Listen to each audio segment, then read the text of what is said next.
কোনো চালু থাকা সামাজিক প্রকল্প বন্ধ হচ্ছে না। নমস্কার বন্ধুরা, এই মুহূর্তে রয়েছে রাজ্যের সমস্ত কৃষকদের জন্য বিরাট বড় সুখবর।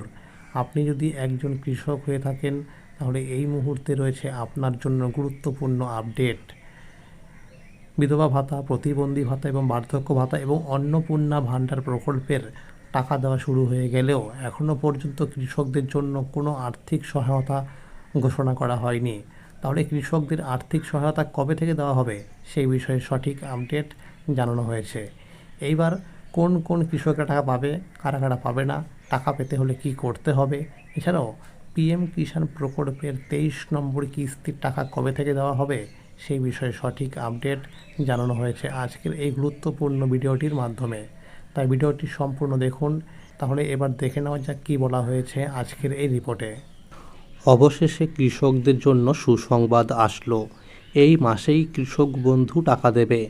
কৃষকরাই আমাদের খাদ্যের যোগান দেন, দিন রাত পরিশ্রম করে মাঠে ফসল ফলান।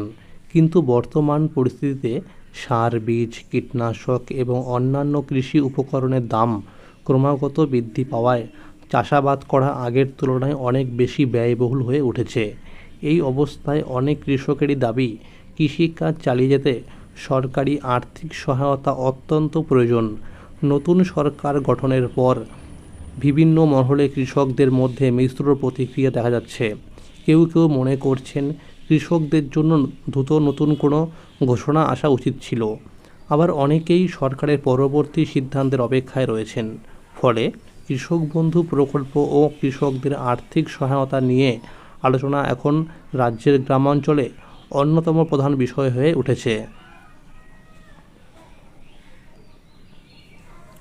মুখ্যমন্ত্রী শুভেন্দু অধিকারী দায়িত্ব গ্রহণের পর 11ই মে এক সরকারি সভায় জানিয়েছিলেন যে আগের সরকারের কোনো সামাজিক প্রকল্প বন্ধ করা হবে না, তবে প্রয়োজন অনুযায়ী প্রকল্পগুলির নাম পরিবর্তন করা হতে পারে এবং আর্থিক সহায়তার পরিমাণও বৃদ্ধি করা হতে পারে।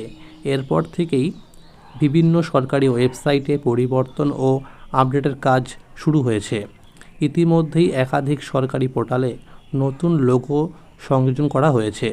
কৃষক বন্ধু প্রকল্পের ওয়েবসাইটেও কিছু পরিবর্তন লক্ষ্য করা গেছে, যা কৃষকদের মধ্যে নতুন আশার সঞ্চার করেছে। তৃণমূল সরকারের আমলে চালু হওয়া কৃষক বন্ধু প্রকল্পের মাধ্যমে কৃষকরা জমির পরিমাণ অনুযায়ী বছরে 4,000 টাকা থেকে 10,000 টাকা পর্যন্ত আর্থিক সহায়তা পেতেন। পাশাপাশি প্রাকৃতিক দুর্যোগে ক্ষতিগ্রস্ত কৃষকদের বাংলা শস্য বীমা প্রকল্পের সুবিধাও দেওয়া হতো।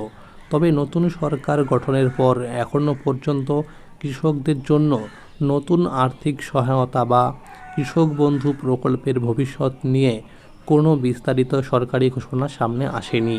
ফলে অনেক কৃষকের মধ্যেই অনিশ্চয়তা তৈরি হয়েছে।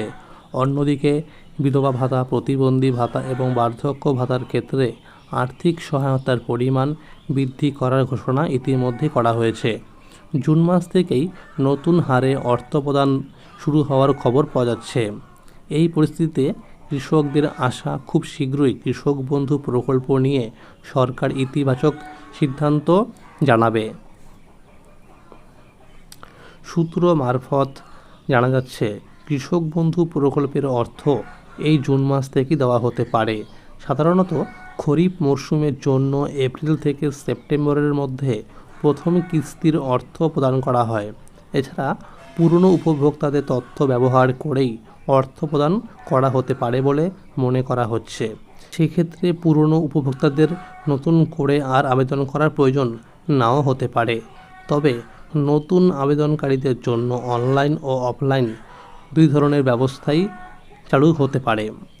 যদিও অন্নপূর্ণা ভাণ্ডার প্রকল্পের ক্ষেত্রে প্রথমে পুরনো তথ্য ব্যবহার করার কথা বলা হলেও পরে নতুন করে তথ্য যাচাই ও আবেদন প্রক্রিয়া শুরু হয়েছে। সেই অভিজ্ঞতা থেকে অনেকে ধারণা, কৃষক বন্ধু প্রকল্পের ক্ষেত্রেও ভবিষ্যতে নতুন করে যাচাই বাছাই বা আবেদন গ্রহণ করা হতে পারে। তবে এই বিষয়ে এখনও পর্যন্ত কোনো সরকারি বিজ্ঞপ্তি প্রকাশিত হয়নি। এখন রাজ্যের কৃষকদের নজর আগামী 22শে জুনের বাজেটের দিকে। মুখ্যমন্ত্রী ইতিমধ্যেই ঘোষণা করেছেন যে ওই দিন বিধানসভায় নতুন সরকারের প্রথম পূর্ণাঙ্গ বাজেট পেশ করা হবে। নিয়ম অনুযায়ী 18 জুন রাজ্যপালের ভাষণের মাধ্যমে বাজেট অধিবেশন শুরু হবে। কৃষকদের একাংশের বিশ্বাস, এই বাজেটে কৃষকদের জন্য নতুন আর্থিক সহায়তা, কৃষক বন্ধু প্রকল্পের পরিবর্তন অথবা সহায়তার পরিমাণ বৃদ্ধি সংক্রান্ত গুরুত্বপূর্ণ ঘোষণা করা হতে পারে। আবার অনেকের মতে বাজেটের আগেই সরকার কৃষকদের জন্য সুখবর দিতে পারে। এখন দেখার বিষয়, রাজ্যের লক্ষ লক্ষ কৃষকের দীর্ঘ প্রতীক্ষার অবসান কবে হয়। কারণ কৃষক বাঁচলে কৃষি বাঁচবে, আর কৃষি বাঁচলেই দেশের খাদ্য নিরাপত্তা আরও শক্তিশালী হবে।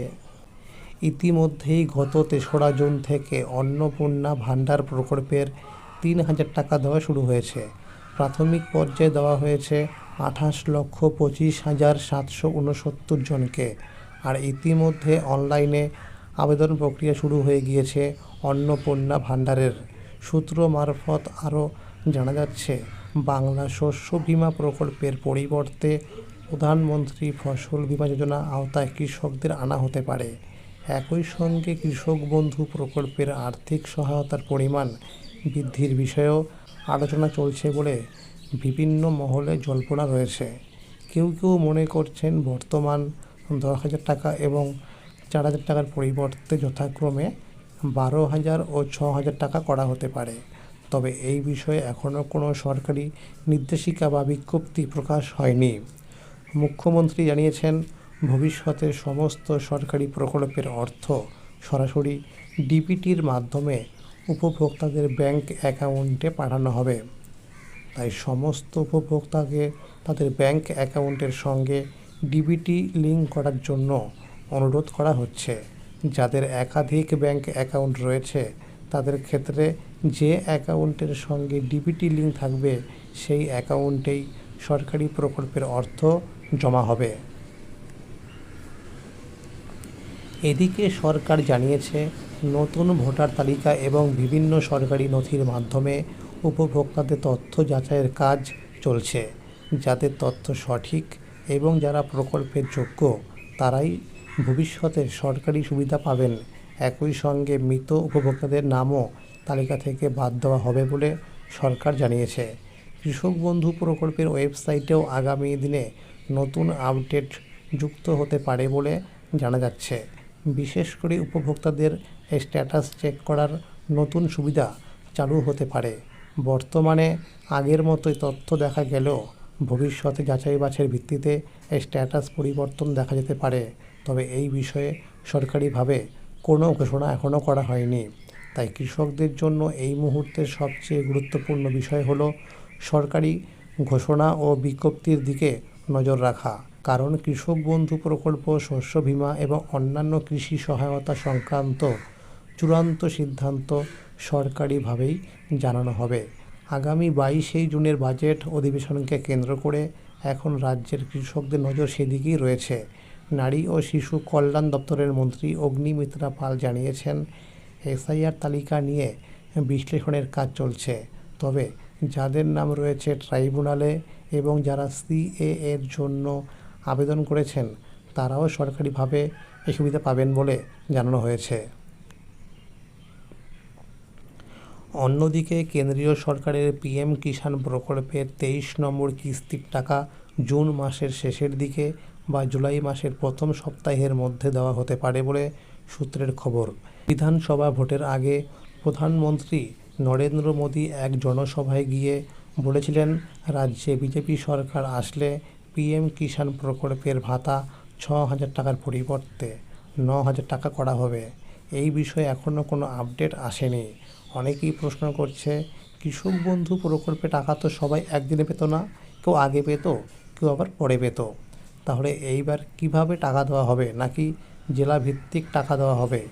যেহেতু এবার নতুন নিয়মে সমস্ত সামাজিক প্রকল্পে টাকা দেওয়া হচ্ছে, অর্থাৎ ডিবিটির মাধ্যমে, তাই আর আগের মতো জেলা হিসাবে টাকা দেওয়া হবে না। যখন আর্থিক সহায়তা দেওয়া শুরু হবে তখন প্রতিটি উপভোক্তারা একই সাথে টাকা পাবে।